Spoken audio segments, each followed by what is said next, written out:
Hey guys, I'm Michael Neal, FLW Tour Pro, Cashion Rods Pro staff member. Today I'm going to talk to you a little bit about the hottest craze over the bass fishing world over the past couple years, the Alabama rig. And what this is a multi-wire contraption basically that has caught more fish in the past 2 years than probably any other bait. And for a good reason, especially in the wintertime when the bait's all balled up. There's no better imitation than that right there. And it's really versatile. What it allows you to do is change weights really easy and change baits. You can put whatever size baits you want on it and fish it from the top all the way to the bottom, however deep you want to. Most of the time what I use is 1/8 ounce weights. And the reason being for this is I like to get it out there, make a good cast, and just slow roll it as slow as I can turn my reel handle and stand it. The slower you fish this thing, the more fish you're going to catch, regardless of where you're at in the country. And a good thing about it that I like is I like to change up the size of baits. And when the weather's warmer, I'll use bigger baits. Like this in the wintertime, 90% of the time I'm using somewhere between a 3.5 to a 4-inch swim bait.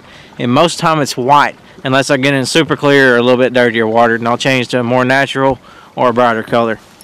The rod I like to throw this on is a Cashion Rods umbrella rig rod designed specifically for this technique. And it's a 711 moderate fast action extra heavy power rod.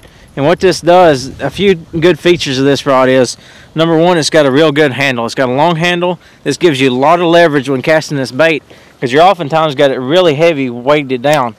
So that gets you there, and then you get somewhere to tuck this rod up and under you to where you can kind of balance it and it doesn't wear you down all day. This is a bait a lot of people shy away from just because it tires them out.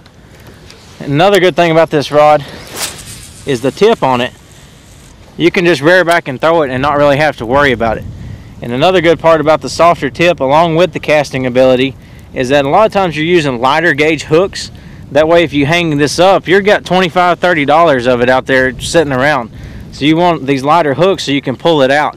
And that softer tip allows you to, when you do get a bite, an 8, 10, 12 pounder, you're not jerking the bait away from the fish or ripping it out, one of the two. And good places to fish this are like we got here. We got a bluff. You can catch them really all up and down it, but the ends seem to be better. Windy steep points or creek channel drops. That's something that's often overlooked as people just go down the bank throwing this. There's tons of things out there offshore that you can catch them on Alabama rig as well.